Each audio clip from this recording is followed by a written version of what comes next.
Karena jemaat Smyrna ini Bapak Ibu adalah jemaat yang berbau harum. Mereka mampu melewati akan setiap kesusahan. Maka Tuhan kasih pujian bagi mereka. Apa gunanya kita mendapatkan pujian sesaat daripada manusia, daripada kita memperoleh pujian daripada Tuhan Yesus.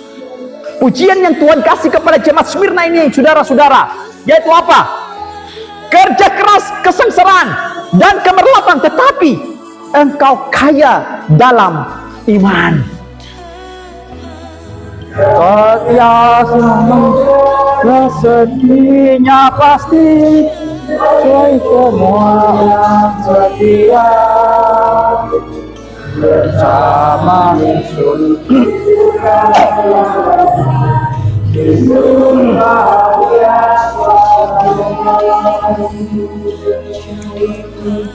Bapa kami di sorga, Bapa dalam nama Tuhan Yesus, lagu tema yang kami nyanyikan ini Tuhan, ini semua keluar dari isi hati kami yang paling dalam, untuk mengingatkan kami, dari hidup sampai mati, kami tetap memilih setia kepada Tuhan. Cita-cita dan harapan kami ialah berada di dalam kerajaan sorga, sebagaimana tempat yang Tuhan janjikan bagi kami, Yohanes pasal 14. Bapa kami di sorga, itulah sebabnya Tuhan, dengan kuasa-Mu, Engkau mengizinkan kami untuk mendengarkan firman-Nya, karena itu adalah kebutuhan dan kerinduan kami.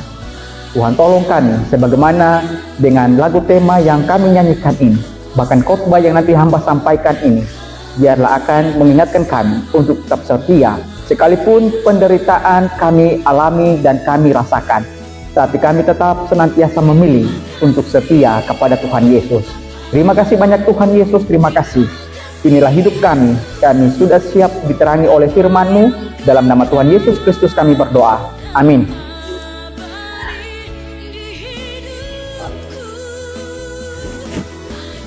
Salam kasih Bapak Ibu Saudara-saudara, Shalom. Salam sukacita bagi kita semua. Kalau saya bilang Shalom, Bapak Ibu seperti yang Bapak Ibu jawab Shalom. God is good all the time. Untuk selama-lamanya Tuhan itu tetap baik bagi kehidupan kita. Tuhan itu tetap baik atas keluarga kita. Tuhan tidak pernah mendatangkan kecelakaan atau duka cita atas hidup kita. Namun rencana Tuhan adalah rencana damai sejahtera bagi hidup saudara-saudara sekalian. Saya selalu merasa setiap menyanyi lagu tema kita di tahun 2025 ini, saudara-saudara.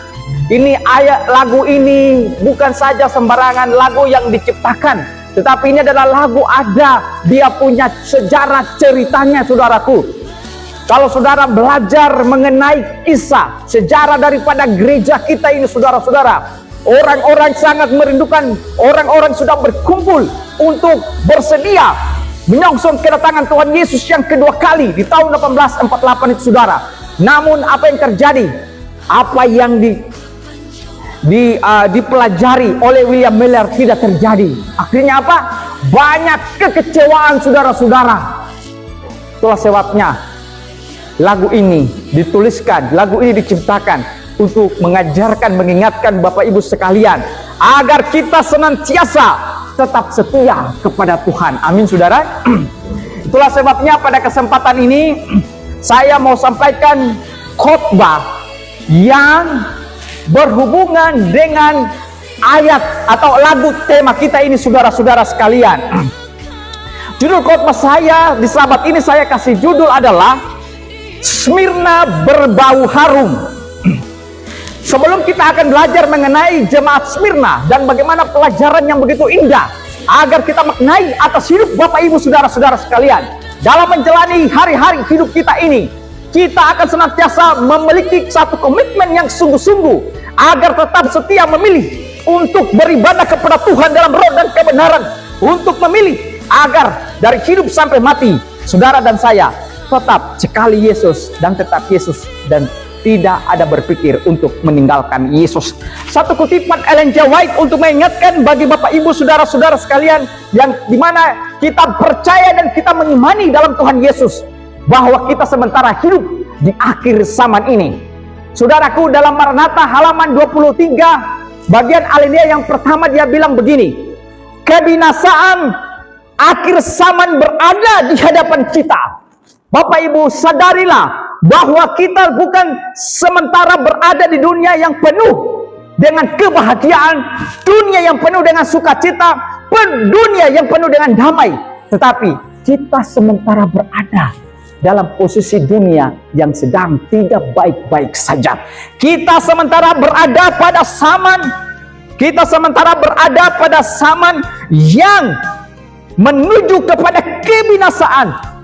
Hamba Tuhan Ellen G. White berkata kepada kita bersyukur karena beliau sudah jauh-jauh hari sudah mengingatkan kepada kita, saudara-saudara, sebagai orang-orang Advent, orang-orang yang beribadah pada hari Sabat, agar kita tidak boleh dienakkan dengan fenomena keadaan dunia ini, dengan kesenangan-kesenangan dunia ini, tapi kita harus berpikir bahwa kita sementara berada pada dunia yang penuh dengan kehancuran, dunia yang penuh dengan kebinasaan, dunia yang sementara berada pada akhir zaman. Itulah sebabnya saat kita ingat, saudara-saudara, melangkahkan kakimulah kepada Tuhan untuk memilih komitmen kepada Tuhan, taat kepadanya. Dan dalam pekerjaan kita harus memberi amaran kepada orang banyak terhadap bahaya di mana mereka berada. Janganlah kiranya pemandangan khidmat yang telah diungkapkan oleh nubuatan itu dibiarkan begitu saja. Jangan menutup mata dengan melihat fenomena keadaan dunia ini, saudara-saudara. Peperangan yang terjadi di sana sini, itu semua menandakan bahwa Tuhan Yesus tidak lama lagi. Itu menandakan bahwa kita sementara berada pada akhir zaman. Kita tidak boleh hidup di dalam keenakan, saudara-saudaraku, dengan tanpa berpikir, oh, dunia ini akan baik-baik saja, oh, hidup saya akan baik-baik saja, oh, saya akan tidak terjadi apa-apa dengan saya. Jangan, Bapak Ibu, saudara-saudara. Mari kita akan selalu diingatkan oleh firman Tuhan dan roh nubuat bagaimana kita akan menghadapi peristiwa-peristiwa akhir zaman ini. Jika sekiranya umat kita separuh terbangun, jika sekiranya mereka menyadari akan dekatnya peristiwa yang ditonjolkan dalam buku Wahyu. Bapak Ibu, buku Wahyu adalah buku yang berbicara mengenai peristiwa-peristiwa akhir zaman. Buku Wahyu dengan begitu banyak simbol-simbol, binatang, angka-angka, dan yang kadang-kadang dikatakan sebagian berkata, bisa saja ini menakutkan bagi Bapak Ibu saudara-saudara. Namun buku Wahyu juga adalah buku pengharapan bagi Bapak Ibu saudara-saudara sekalian. Karena di sana ada janji kita akan masuk dalam kerajaan sorga. Dunia baru, dunia yang baru diciptakan, Yerusalem yang baru yang disediakan oleh Tuhan bagi Bapak Ibu saudara-saudara sekalian. Itulah yang menjadi pengharapan bagi Bapak Ibu saudara-saudara sekalian. Kalau saya bilang yang mau ke sorga, Bapak Ibu bilang amin ya. Kalau saya bilang yang mau ke sorga, Bapak Ibu katakan amin ya. Kira-kira seperti begitu. Yang mau ke sorga, supaya Bapak Ibu jangan tidur. Ini Sir Edson dari Ungkap datang, terus kalau kita ibadahnya lagi tidur, nanti beliau cerita kayak di sana bahwa kita jemaat Tuban saat khotbah tidur. Jangan tidur ya saudara-saudara ya. Buka mata. Bapak Ibu yang diberkati di dalam nama Tuhan kita Yesus Kristus. Kalau kita belajar mengenai buku Wahyu saudara-saudara, maka ada 3 klasifikasi atau pembagian yang harus menjadi poin bagi seorang yang belajar akan kitab-kitab Wahyu ini, yaitu adalah saudara-saudara yang kita kenal dalam istilah teologi ada 3 bagian. Boleh dilanjutkan? Ada 3 bagian, yaitu pertama, yaitu berbicara tentang historical section, atau itu adalah berbicara tentang peristiwa-peristiwa yang sudah terjadi atau peristiwa-peristiwa lokal yang terjadi di dalam sejarah yang pernah terjadi di atas muka bumi ini, yaitu mengenai tentang 7 jemaat. Nah, 7 jemaat, maka dari 7 jemaat ini ada salah satu jemaat yang saya akan sampaikan pekabaran melalui 7 jemaat ini bagi Bapak Ibu Saudara-saudara dan saya saat kita menempuh perjalanan hidup kita menyongsong kedatangan Tuhan Yesus yang kedua kali. Jangan dulu, kembali lagi. Kemudian di situ ada bagian yang kedua adalah historical ekskatologikal. Nah, ini adalah berbicara mengenai apa saudara-saudara tentang pertentangan besar. Kemudian ada yang berbicara tentang eskatologikal, yaitu peristiwa-peristiwa tentang akhir-akhir zaman ini. Kemudian di sana ada janji mengenai Yerusalem yang baru. Nah, Bapak Ibu Saudara-saudara sekalian, kalau kita baca kitab Wahyu, di dalam Wahyu pasal 2 ayatnya yang ke-8 sampai ayat yang ke-11, di sana ada satu jemaat yang akan menjadi jemaat percontohan bagi Bapak Ibu Saudara-saudara sekalian. Sebagaimana apa yang kita rasakan, apa yang kita miliki, apa yang kita dapatkan, tekanan masalah yang kita alami, itu sudah dialami oleh jemaat ini, saudaraku. Maka saya boleh katakan jemaat ini adalah menjadi jemaat percontohan bagi Bapak Ibu Saudara-saudara saat kita berada di akhir zaman ini. Lanjut, saudaraku yang dikasihi dalam nama Tuhan kita Yesus Kristus, dalam buku Wahyu pasal 2 sampai pasal 3 adalah berbicara mengenai ke-7 jemaat dengan karakteristik jemaat itu masing-masing. Kemudian di dalam Wahyu pasal 2 ayat 8 sampai ayat yang ke-11 adalah berbicara mengenai satu jemaat. Dari Wahyu pasal 2 sampai Wahyu pasal 3 dari ke-7 jemaat, saudara-saudara, ada Smyrna, ada Efesus, ada Pergamus, ada Tiatira, ada Sardis, ada Philadelphia, dan ada Laodikia.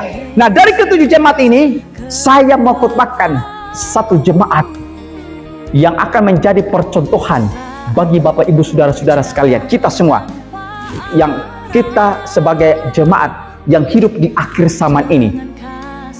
Jemaat Tuban, mari kita belajar daripada salah satu dari ke-7 jemaat ini, yaitu jemaat Smyrna. Jemaat Smyrna yang adalah merupakan salah satu jemaat percontohan bagi Bapak Ibu Saudara-saudara agar kita senantiasa mau berkata, aku tetap setia, aku tetap memilih untuk percaya kepada Tuhan Yesus. Bapak Ibu yang diberkati di dalam nama Tuhan kita Yesus Kristus, Wahyu 2 ayat 8 sampai ayat yang ke-11, kepada jemaat di Smyrna, tuliskanlah kepada malaikat jemaat di Smyrna, inilah firman dari yang awal dan yang akhir, yang telah mati dan hidup kembali. Aku tahu kesusahanmu dan kemiskinanmu, namun engkau kaya, dan fitnah mereka yang menyebut dirinya orang Yahudi tetapi sebenarnya tidak demikian. Sebaliknya mereka adalah jemaah iblis. Jangan takut terhadap apa yang harus engkau derita. Sesungguhnya iblis akan melemparkan beberapa orang dari antara kamu ke dalam penjara supaya kamu dicobai, dan kamu akan beroleh kesusahan selama 10 hari. Hendaklah engkau setia sampai mati, dan aku akan mengaruniakan kepadamu mahkota kehidupan. Siapa bertelinga hendaklah ia mendengarkan apa yang dikatakan Roh kepada jemaat-jemaat. Siapa yang menang, ia tidak akan menderita apa-apa oleh kematian yang kedua. Bapak Ibu, ini demikianlah nas pembacaan firman Tuhan yang menjadi landasan patokan bagi Bapak Ibu Saudara-saudara agar kita, saudara dan saya, kita ini masing-masing akan mengambil satu pelajaran aplikasi penting bagi kita semua, sehingga kita dengan berkomitmen agar tetap senantiasa berpegang teguh kepada iman kita pada Yesus Kristus. Bapak Ibu, Wahyu 2 ayat 8 sampai 11 adalah berbicara mengenai jemaat Smyrna. Jemaat Smyrna ini, saudara-saudara, di dalam bahasa Yunaninya adalah dituliskan di situ adalah Smunarios. Nah, Smunarios atau jemaat Smyrna ini berada di mana, saudaraku? Letak posisi dan keberadaannya di mana? Kalau sekarang saudara mau cari jemaat Smyrna, hanya tinggal puing-puing reruntuhan. Smyrna itu sudah tidak ada lagi, hanya ada masih bekas reruntuhan, bekasnya bangunannya dalam bentuk tembok-tembok itu masih ada. Nah, Smyrna itu lanjut. Smyrna, Bapak Ibu Saudara-saudara, kota Smyrna itu adalah kota Smyrna yang terletak 30 mil di bagian utara Efesus. Kita bisa lihat di peta di dalam Alkitab, di daerah Teluk Laut Aegean, dan menjadi tempat persinggahan Prisigia dan Lydia. Pada abad pertama, kota ini dihuni kurang lebih 200.000 penduduk dan menjadi kota bebas secara politik, agama, dan kultur. Kota ini masih ada sampai sekarang, yang dikenal dengan nama Izmir. Izmir adalah kota ketiga terbesar di Turki. Pada abad pertama, kota ini dianggap sebagai kota perdagangan, kota yang dikenal sebagai kota makmur atau the glory of Asia. Kemudian jemaat Smyrna ini, Bapak Ibu Saudara-saudara, masa periodenya dari tahun 100 sampai 313 AD. Makanya 7 jemaat itu di mana saudara-saudara? 7 jemaat itu di mana saudara? Di Turki. Di Turki, ya. 7 jemaat itu berada di Turki. Kemudian jemaat Smyrna ini adalah bagian dari ketujuh jemaat yang hanya masih dia punya situs-situsnya masih ada, tapi dulu masih disebutkan sebagai jemaat Smyrna, tapi sekarang dikenal dengan kota Izmir. Kota Izmir itu di mana? Di salah satu kota ketiga terbesar di Turki, saudara-saudara. Kalau di Indonesia kota terbesar nomor 2 di mana? Ada yang tahu? Surabaya. Surabaya kota nomor 2 terbesar di Indonesia. Nah, Bapak Ibu Saudara-saudara, lanjut. Yang diberkati dalam nama Tuhan kita Yesus Kristus, Smyrna artinya berbau harum. Kata Smyrna artinya apa saudara-saudara? Artinya berbau harum. Kenapa mereka berbau harum saudara-saudara? Karena jemaat ini penuh dengan penganiayaan. Kehidupan umat-umat Tuhan harus berbau harum di akhir zaman ini. Kemudian pertanyaannya, bagaimana caranya supaya kehidupan kita berbau harum saudara-saudara? Simpel saja, hanya dengan melihat dan mencontohi iman daripada jemaat Smyrna ini. Orang-orang yang termasuk jemaat Smyrna ini dalam Wahyu 2 ayat 8 sampai ayatnya yang ke-11. Bapak Ibu, karena jemaat ini, periode waktu daripada jemaat Smyrna ini adalah jemaat yang mengalami tekanan hidup, mengalami penderitaan, mengalami penyiksaan, kematian ada di mana-mana. Itulah sebabnya, karena jemaat ini tetap setia memelihara iman mereka kepada Yesus, maka Yesus memberi nama kepada mereka sebagai jemaat yang berbau harum. Kalau kita perhatikan beberapa gambar ini saudara-saudara, ini adalah bukti sejarah bahwa pernah orang-orang Kristen atau orang-orang Smyrna ini, mereka dibantai habis, mereka dianiaya, mereka dibunuh, mereka disiksa oleh karena kesetiaan mereka kepada Tuhan. Namun terlepas daripada semuanya itu, mereka tetap memilih untuk setia kepada Tuhan. Saudara, kalau lihat daripada gambar ini, mereka berkumpul dan mereka hanya menunggu untuk dibantai. Mereka berkumpul untuk siap disiksa, dianiaya, dan mati. Mereka diberi makan singa-singa yang lapar. Bapak Ibu Saudara-saudara, tekanan, kematian ada di depan mereka. Kematian membayangi mereka. Tapi toh tidak ada yang memilih untuk murtad, tapi semuanya tetap memilih setia kepada Tuhan. Makanya Tuhan memberikan satu label bagi mereka yang belum tentu Tuhan memberikan label itu bagi saudara-saudara. Kalau saudara mau memilih setia seperti jemaat Smyrna, maka Tuhan akan memberikan label bagi Bapak Ibu Saudara-saudara sebagai jemaat yang berbau harum. Bapak Ibu, karena kesetiaan daripada jemaat ini saudara-saudara, maka Tuhan kasih label mereka sebagai jemaat yang berbau harum. Seperti yang dikatakan dalam Mazmur 45 ayatnya yang ke-9. Mazmur 45 ayat yang ke-9. Segala pakaianmu berbau mur, gaharu, dan cendana. Ini adalah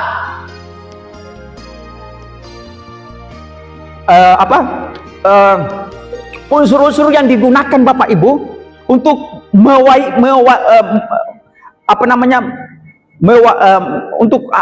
wangikan akan pakaian-pakaian daripada seorang imam.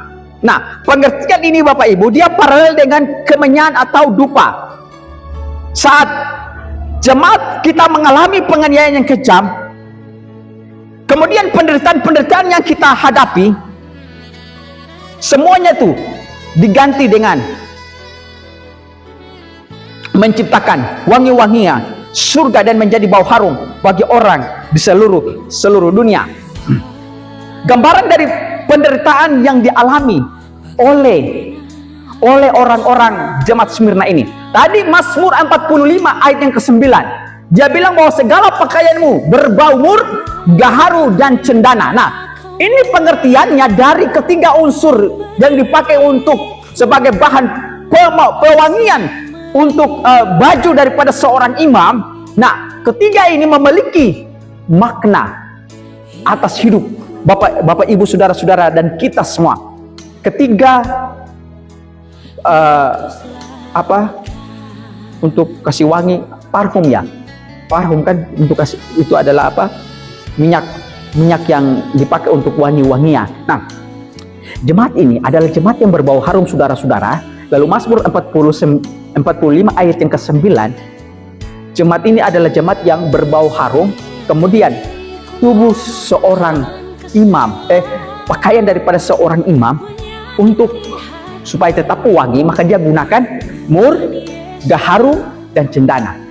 Itu yang mengharumkan tubuh pakaian daripada seseorang. Kemudian tiga unsur wangian yang tadi disebutkan dalam Mazmur 45 ayat yang ke-9 ini, saudara-saudara, dia punya pengertian lebih tajam dan mendalam bagi jemaat Smyrna ini. Apa, saudara-saudara?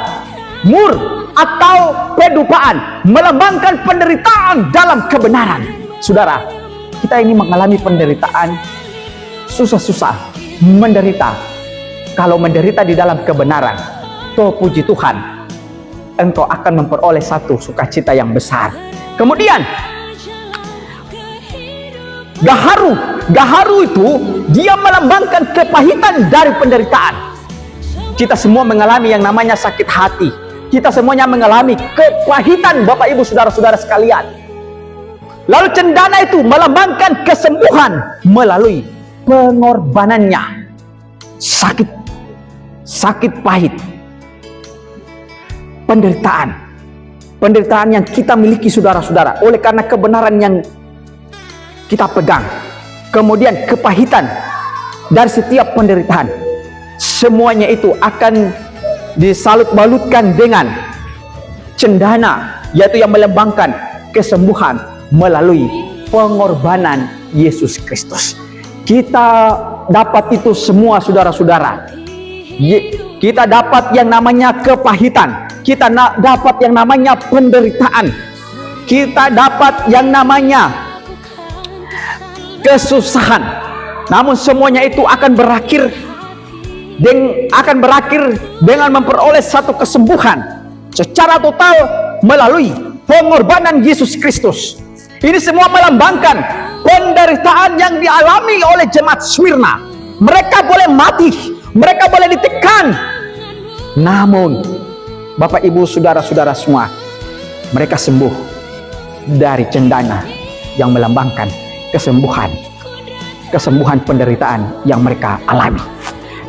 Kesaksian daripada Bapak Ibu, saudara-saudara saat menghadapi hidup ini, berbagai macam cara dan contoh berbeda-beda, tapi mari kita mengambil satu garis benang merah, yaitu semuanya ini untuk membawa hidup kita lebih baik, membawa hidup kita untuk diperbaiki menjadi manusia-manusia yang sesuai dengan firman Allah. Bapak Ibu, saudara-saudara yang diberkati dalam nama Tuhan, kalau kita mau menjadi umat yang berbau harum, mari kita lihat dari beberapa ayat Alkitab ini. Dalam 2 Korintus 2 ayat yang ke-14, Dalam 2 Korintus 2 ayatnya yang ke-14 firman Tuhan katakan, tetapi syukur bagi Allah yang dalam Kristus yang selalu membawa kami di jalan kemenangannya. Dengan perantaraan kami, Ia menyebarkan keharuman pengenalan akan Dia di mana-mana. Bawa Yesus kepada semua orang. Itulah kamu membawa keharuman kekristenan, kehidupanmu bagi banyak orang. Bawa Yesus sebagai contoh untuk iman hidupmu. Dan engkau senantiasa tidak pernah membawa hidupmu dikenal oleh orang selain engkau hanya membawa Yesus untuk dikenal, untuk orang mengenal siapa Yesus sebenarnya. Bawa Dia di mana-mana. Bawa nama Yesus di mana-mana, saudaraku. Di rumahmu, di tetanggamu, di mana saat engkau pergi, bawa Yesus, saudara-saudara. Itu artinya engkau sementara memercikan bau-bau harum bagi diri orang, bagi banyak orang. Ayat yang ke-15, sebab bagi Allah kami adalah bau yang harum dari Kristus di tengah-tengah mereka yang diselamatkan dan di antara mereka yang binasa. Di antara sekumpulan banyak orang, Bapak Ibu Saudara-saudara, kita akan memantulkan harum, bau harum yang berasal daripada Yesus Kristus di antara banyak orang yang mungkin hampir binasa. Bapak Ibu berbicara tentang bau harum. Ada satu gereja di Mesir namanya gereja sampah.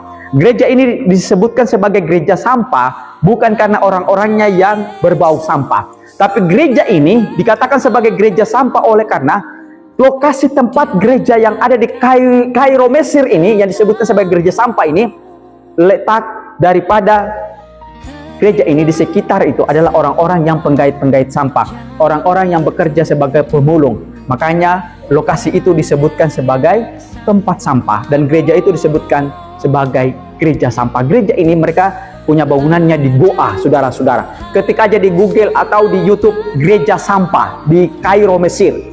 Namun hal istimewa daripada gereja ini, saudara-saudara, walaupun mereka ini disebutkan sebagai gereja sampah, anggota-anggota jemaatnya bukanlah anggota-anggota sampah. Sampah itu bau busuk atau bau wangi, saudara-saudara? Sampah itu berbau busuk. Tapi anggota jemaat daripada gereja sampah ini bukan anggota jemaat yang berbau busuk, anggota jemaat yang berbau harum, Bapak Ibu Saudara-saudara sekalian. Makanya saudara dan saya yang berada di gereja Advent Tuban ini,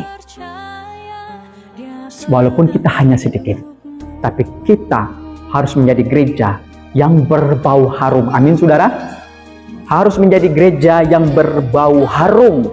Bapak Ibu Saudara-saudaraku, bagaimana supaya gereja ini menjadi gereja yang berbau harum? Bagaimana supaya gereja ini menjadi gereja yang berbau harum? Yang pertama, hiduplah dengan firman. Bapak Ibu jangan tidur ya, khotbah saya tuh nggak lama, cepat aja. Jadi saya minta jangan tidur ya. Bagaimana supaya gereja ini akan berbau harum, saudara-saudara? Pertama adalah hiduplah dengan firman. Wahyu 2 ayat yang ke-8. Dan tuliskanlah kepada malaikat jemaat di Smyrna, inilah firman dari yang awal dan yang akhir, yang mati dan hidup kembali.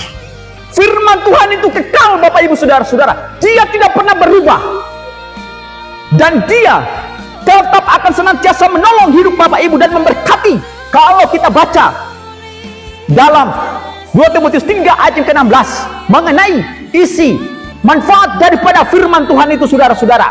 Makanya waktu Yohanes dia diperintahkan oleh Allah untuk menuliskan firman Allah kepada jemaat Smyrna dengan berkata, inilah firman dari yang awal dan yang akhir. Saudara-saudaraku, kalau kita baca dalam Yesaya 44 ayatnya yang ke-6.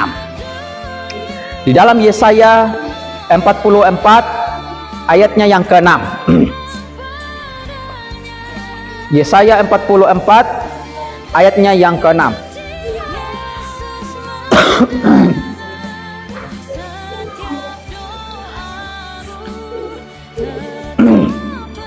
Yesaya 44 ayatnya yang ke-6.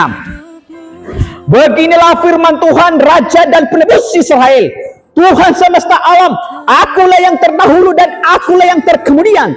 Tidak ada ilah selain aku. Firman itu siapa, saudara-saudara? Firman itu adalah Allah. Dan Allah berkata kepada Yesaya dalam Yesaya 44 ayat yang ke-6, yes, Tuhan Allah, Dia adalah firman yang terdahulu dan terkemudian. Dia yang adalah firman Allah yang awal dan yang akhir, tidak pernah berubah. Kekal firman itu sampai saat ini. Kemudian itu diulangi lagi di dalam Wahyu 1 ayatnya yang ke-8. Dalam Wahyu 1 ayatnya yang ke-8, saudara-saudara, apa yang dikatakan di sana? Wahyu 1 ayatnya yang ke-8. Akulah Alfa dan Omega, firman Tuhan Allah yang ada dan yang sudah ada dan yang akan datang, yang maha kuasa. Bapak Ibu, kalau kita belajar bahasa Yunani, kan orang Indonesia punya alfabet A, B, C, D.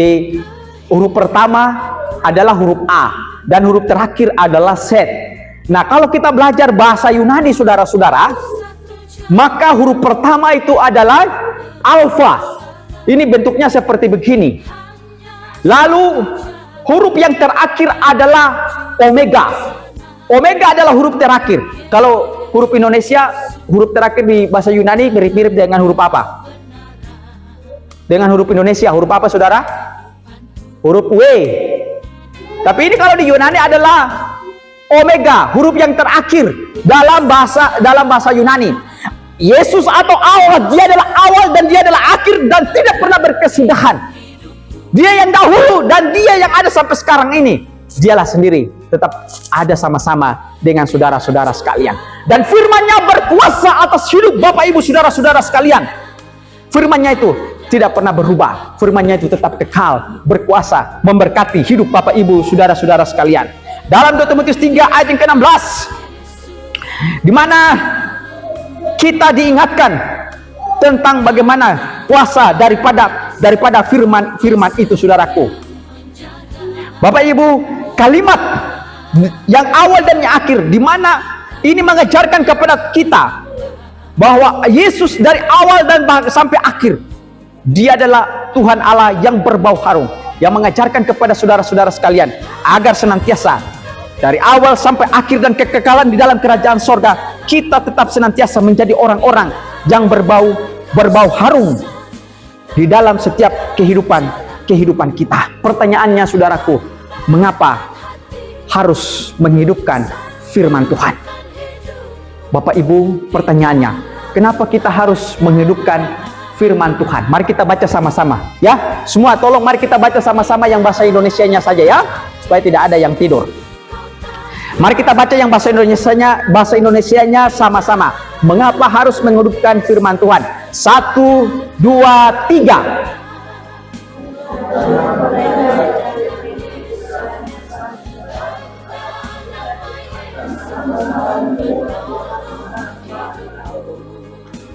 Bapak Ibu, Ellen G. White bilang dalam Alpha and Omega, jilid 8 halaman 625.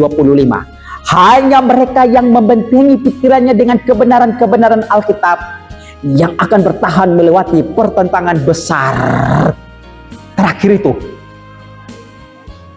Hanya orang yang senantiasa baca firman, mempraktekkan firman. Hanya orang yang senantiasa membentengi pikirannya dengan kebenaran-kebenaran Alkitab yang akan mampu melewati setiap badai atas hidupnya.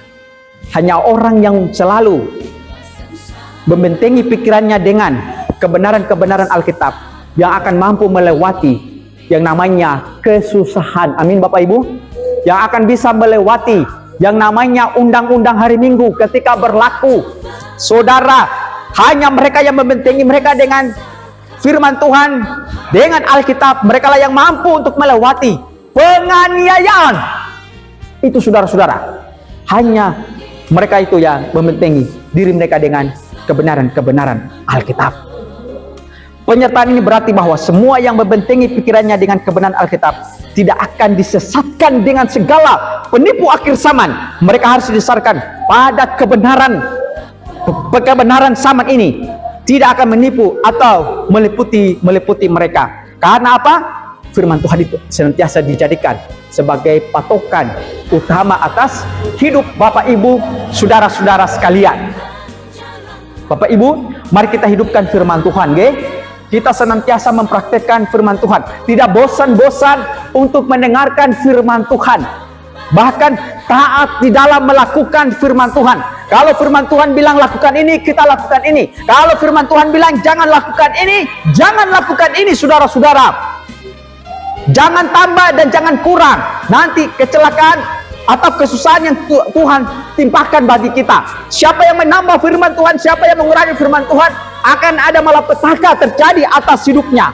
Sebabnya, mari praktekkan untuk senantiasa pegang firman Tuhan sebagai makanan utama hidup Bapak Ibu, saudara-saudara sekalian. Bapak Ibu, kenapa kita harus menjadi jemaat yang berbau harum?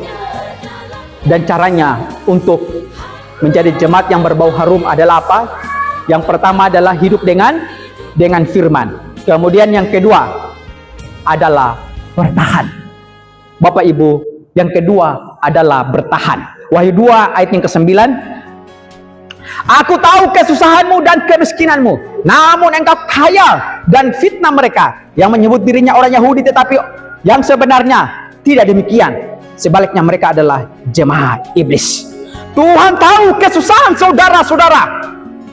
Tuhan tahu apa kebutuhanmu. Tindakan Tuhan akan selalu tepat untuk menolong Bapak Ibu, saudara-saudara. Tuhan tahu kesusahan dari penderitaan daripada jemaat Smyrna ini. Dan tindakan Tuhan selalu tepat pada waktunya. Bapak Ibu, tahu nggak? Burung elang ini, dia memiliki ketajaman dalam melihat musuhnya 4 kali lipat ketajaman dalam melihat musuhnya atau orang hewan yang dia mau terkam. Ketajaman daripada burung elang ini lebih tajam daripada mata manusia. Itulah sebabnya pertanyaannya, apakah mata elang 4 kali lipat dalam melihat? Apakah sama dengan mata Allah? Sama tidak, saudara-saudara? Tentu tidak sama, saudaraku. Mata Allah, mata Yesus lebih tajam berkali-kali lipat untuk melihat Bapak Ibu, saudara-saudara. Maka pada saat kita menghadapi kesusahan, Bapak Ibu, tetap setia. Orang Manado bilang, bah setia jo, saudara-saudara. Bapak Ibu, dalam Mazmur 33 ayat yang ke-18, Mazmur 34 ayat yang ke-15, dan Mazmur 141 ayat yang ke-8, semuanya ini berbicara mengenai tentang mata Tuhan tertuju kepada umat-umatnya. Tidak ada satu manusia yang tidak dilihat oleh Allah, tapi dia melihat secara keseluruhannya. Sorot matanya sangat tajam untuk melihat Bapak Ibu, saudara-saudara. Makanya pada saat kita menghadapi masalah, pada saat kita menghadapi kesusahan, ketimpangan sosial dan sebagainya, ingatlah Tuhan bahwa Dia akan bertindak tepat pada waktunya atas hidup Bapak Ibu, saudara-saudara sekalian. Dia tidak pernah terlambat di dalam menolong saudara. Hanya Dia mau berkata,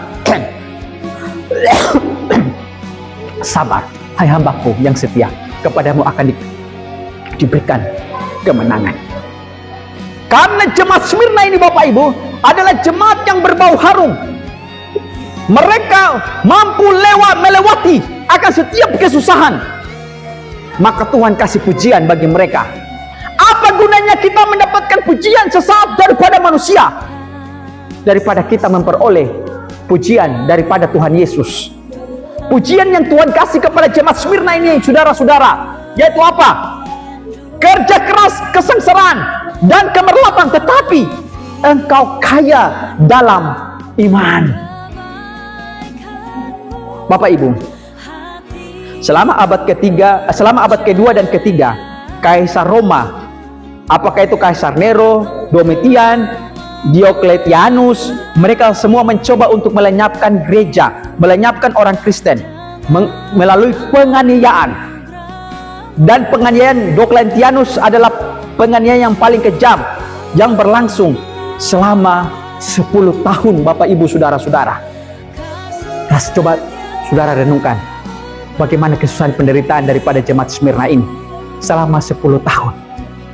Kematian membayangi, kematian ada di bayang-bayang mereka. Toh mereka tetap apa? Memilih setia, Bapak Ibu Saudara-saudara. Tidak ada yang bisa mematahkan kokohnya iman mereka kepada Tuhan Yesus. Itulah sebabnya, Bapak Ibu, untuk menjadi jemaat yang berbau harum, yang ketiga adalah setia. Yang ketiga adalah setia. Dalam Wahyu 2 ayatnya yang ke-10. Jangan takut terhadap apa yang engkau derita. Sesungguhnya iblis akan melemparkan beberapa orang dari antaramu ke dalam penjara supaya kamu dicobai dan kamu akan memperoleh kesusahan selama 10 hari. Terus yang terakhir, mari kita baca sama-sama saudara-saudara yang garis merah ini, yang di situ ada kata hendaklah. Mari kita baca sama-sama. 1, 2, 3.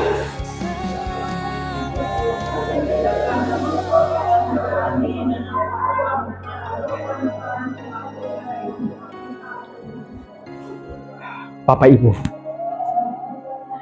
jemaat Smyrna ini kematian membayangi mereka. Tetapi Tuhan selalu berkata, hendaklah engkau setia sampai apa saudara? Sampai kaya. Hendaklah engkau setia sampai kaya. Betul begitu Bapak Ibu? Apa yang Tuhan Yesus bilang?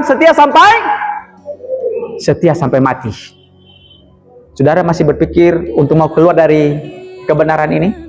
Saudara masih berpikir untuk mau keluar dari gereja ini? Tuhan berkata, setialah sampai mati. Lalu setia sampai mati, apa yang Tuhan kasih saudara-saudara? Coba baca di situ, apa yang Tuhan kasih? Aku akan mengaruniakan kepadamu mahkota apa saudara-saudara? Mahkota kehidupan. Pada saat Kaisar Diokletianus memerintah Roma, dan selama 10 tahun Bapak Ibu, penganiayaan itu terjadi. Tadi kan dalam Wahyu 2 ayat yang ke-10 dia bilang berapa hari? 10 hari itu adalah berdasarkan sejarah gereja Advent Bapak Ibu. Jemaat Smyrna ini dianiaya selama 10 tahun. Dan itu pada saat Kaisar Diokletianus, saat dia memerintah Roma, dan selama 10 tahun itu dia mengadakan penganiayaan terhadap jemaat, kepada jemaat. Nah, kemudian penganiayaan itu berhenti pada saat Kaisar Konstantin naik takhta menggantikan Diokletianus. Ini artinya dari bilangan 10 hari itu sama dengan 10 tahun. Bapak Ibu, 10 tahun itu waktu yang pendek atau panjang? Hah? Pendek atau panjang saudara-saudara? Kalau saya ambil pisau, saya iris jari saudara-saudara, berteriak enggak? Hah? Teriak enggak? Enggak teriak. Saya ambil apa? Silet. Saya ambil silet, saya iris jari saudara. Saudara rasa sakit enggak? Saudara teriak enggak? Itu hanya dalam beberapa detik aja saudara akan berteriak. Bagaimana jemaat Smyrna ini selama 10 tahun Bapak Ibu, tubuh mereka itu disayat-sayat Bapak Ibu, ditikam Bapak Ibu. 10 tahun. Saudara sudah siap untuk menghadapi penganiayaan ketika undang-undang hari Minggu berlaku? Sudah siap? Okay? Kalau orang yang taat, orang yang imannya kokoh kepada Tuhan, dia akan berkata, aku siap untuk menghadapinya. Toh mati saat itu, surga adalah harapanku. Nasihat Tuhan bagi jemaat Smyrna ini dan bagi saudara-saudara untuk kita saat ini, yaitu apa? Mari kita baca sama-sama. 1, 2, 3.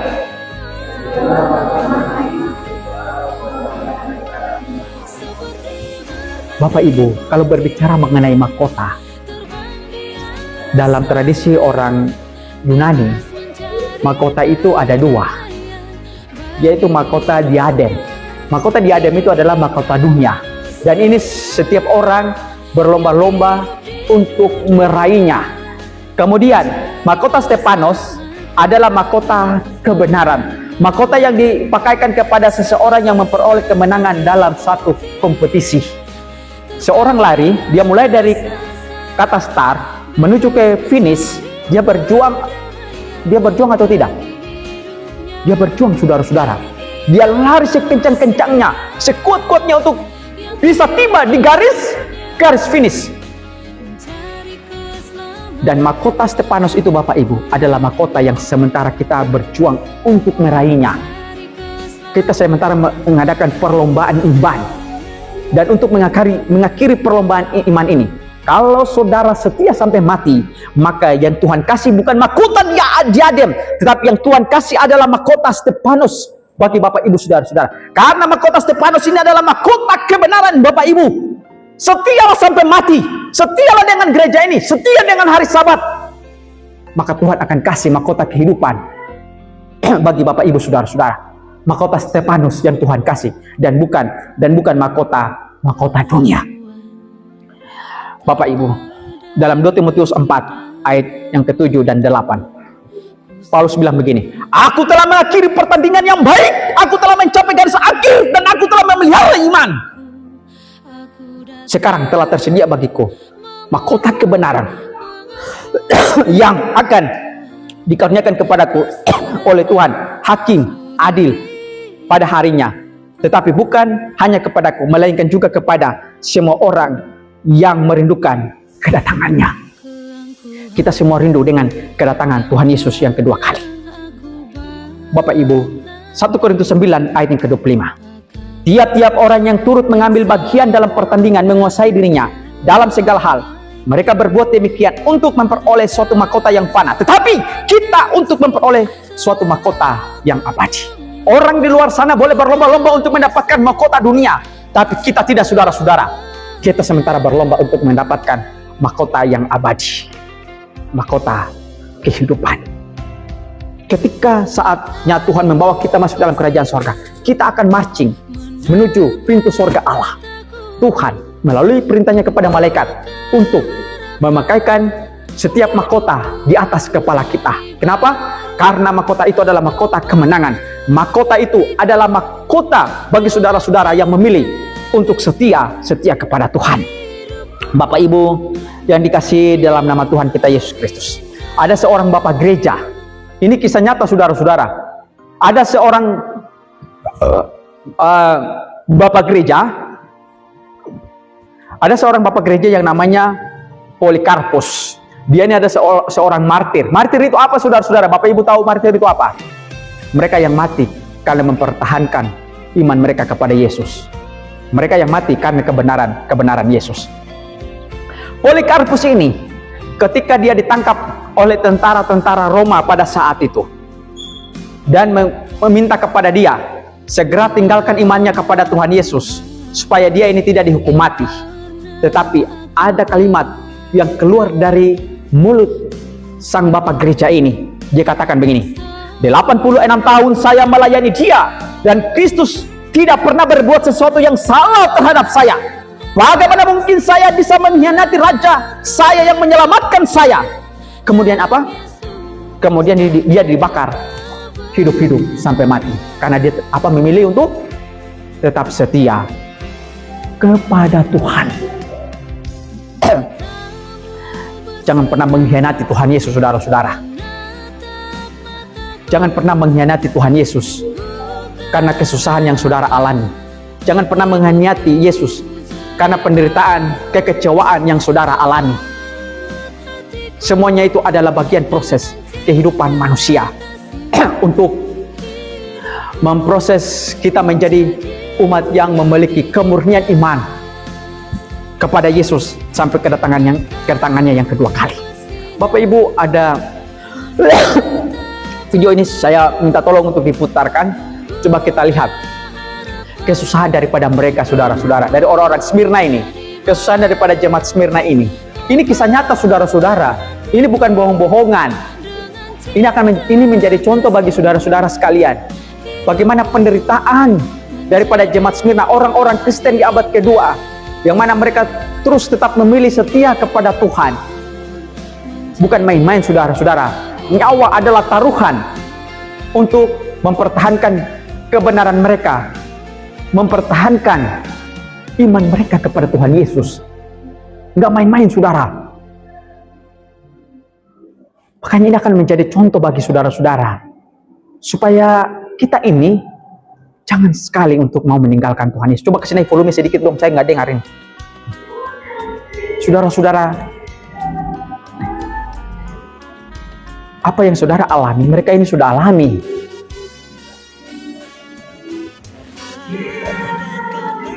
Makanya kita harus menyiapkan hati kita, menyiapkan diri kita untuk menghadapi setiap masa kesukaran yang nantinya kita hadapi, saudara. Dan pelajaran daripada orang-orang Kristen di abad kedua ini akan menjadi pelajaran bagi kita di akhir zaman ini, untuk mempersiapkan diri kita dalam menghadapi masa kesusahan, masa kesukaran, masa di dalam menghadapi di mana undang-undang hari Minggu itu ketika disahkan, maka umat-umat Tuhan siap untuk mempertanggungjawabkan iman mereka kepada Allah dengan berkata untuk tetap memilih kepada Tuhan. Mereka digantung, saudara-saudara. Mereka digantung dan ditontonkan oleh orang-orang kafir. Orang-orang kafir tertawa dengan orang-orang orang beriman ini kepada Yesus. Mereka tertawa. Mereka dibakar, saudara-saudara. Mereka dibakar kenapa? Karena mereka tetap pertahankan iman. Kenapa? Mereka ini baca Alkitab, di mana Yesus bilang, hendaklah engkau setia sampai mati. Saudara-saudara yang diberkati, bukan saja dibakar, tapi mereka juga dikasih makan oleh singa yang lapar. Selain itu, selain singa-singa yang bakar, ada juga mereka yang ditombak, ada yang mereka yang disalibkan, diseret. banyak penderitaan yang harus mereka alami. Di dalam penderitaan itu mereka mencoba untuk melarikan diri, tapi itu tidak bisa. Sama saja tetap bayang-bayang kematian sementara membayangi diri mereka. Mereka ketakutan, saudara-saudara. Di dalam ketakutan itu apa yang mereka buat? Mereka berdoa. Berdoa itu salah satu solusi yang paling terbaik di dalam memenangkan ketakutan yang terjadi atas hidup Bapak Ibu saudara-saudara. Dalam setiap penderitaan mereka hanya bisa berdoa. Sementara itu orang-orang menertawakan mereka. Karena apa? Karena mereka umat-umat Tuhan ini sementara berjuang untuk menghadapi masa kesusahan. Berdoa dan terus berdoa. Itulah solusi yang bisa mereka lakukan. Tidak ada satupun yang luput daripada kematian. Bahkan bayi pun menjadi target untuk dibunuh, karena semuanya tetap memilih untuk setia kepada Tuhan.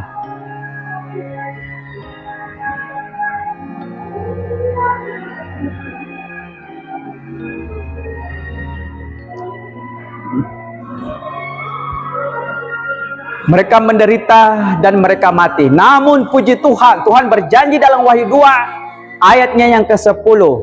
Ketika saudara dan saya tetap memilih untuk setia, Tuhan Allah, Tuhan Yesus Kristus yang kita sembah, Dia mengaruniakan kepada saudara dan saya mahkota kehidupan.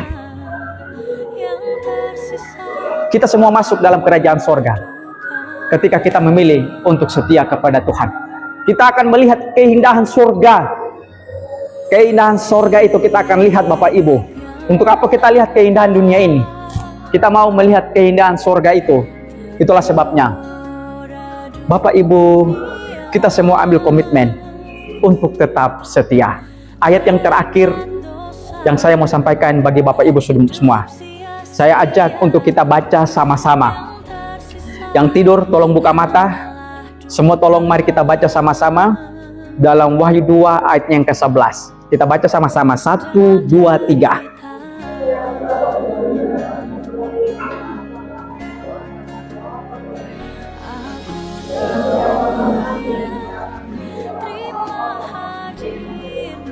Kita akan menghadapi kematian pertama di atas dunia ini atau penderitaan ini. Tapi kita akan menang, masuk di dalam kerajaan sorga. Dan barang siapa menang, dia tidak akan menderita di dunia ini. Barang siapa menang di dalam mempertahankan imannya, dia tidak akan mendapatkan penderitaan di dunia ini, tapi dia akan mendapatkan kesenangan dalam kerajaan sorga. Saya bawa dalam nama Tuhan Yesus, amin.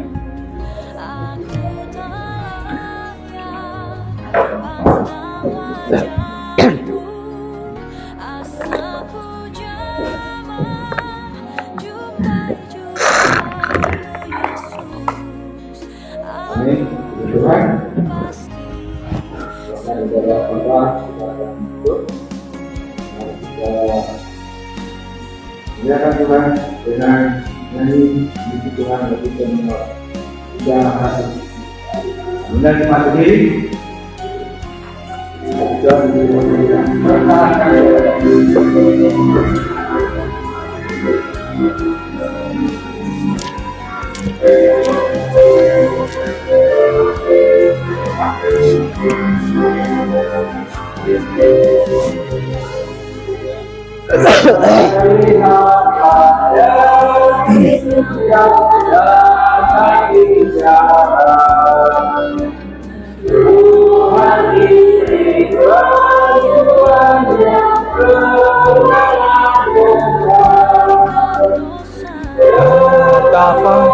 Tahankan benteng, Yesus perintahkan.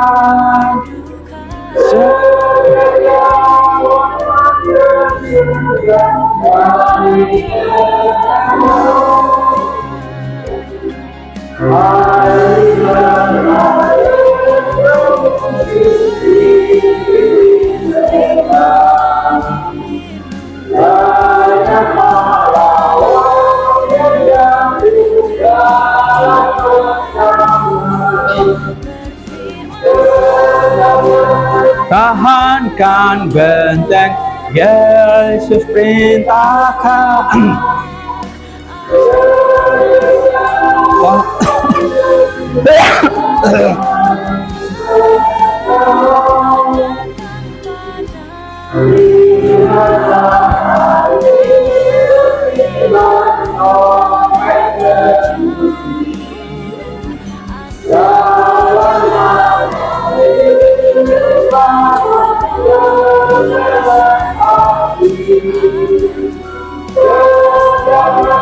Tahankan ya.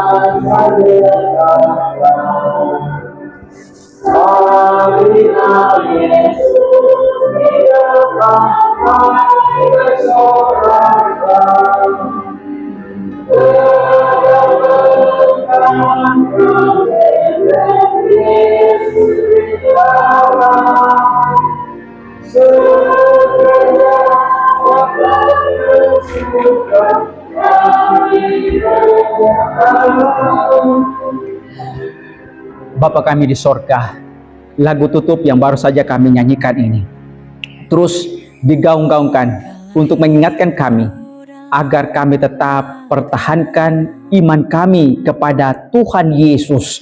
Oh Bapa kami di sorga, firman-Mu melalui pengalaman iman hidup daripada jemaat Smyrna, kiranya ini akan memotivasi kami umat-umat Tuhan, jemaat Tuban yang hidup di akhir zaman ini, agar tetap memilih setia kepada Tuhan Yesus, tetap setia dan terus tetap setia kepadamu sampai mati, bahkan sampai Tuhan Yesus datang yang kedua kali.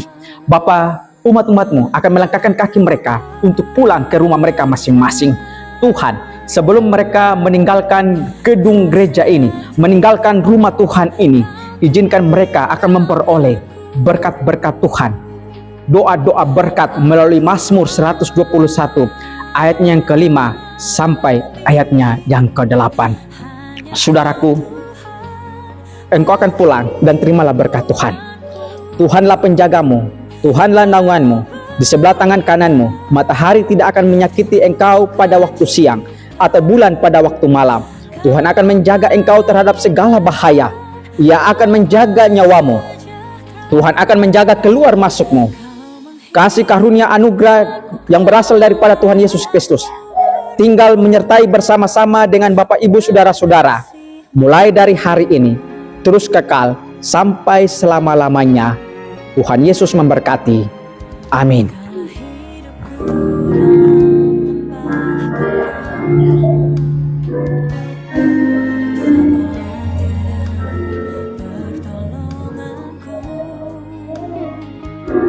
Tuhan memberkati dan melindungimu, dan beri damai sukacita. Tuhan menghadapkan wajahnya padamu dan memberi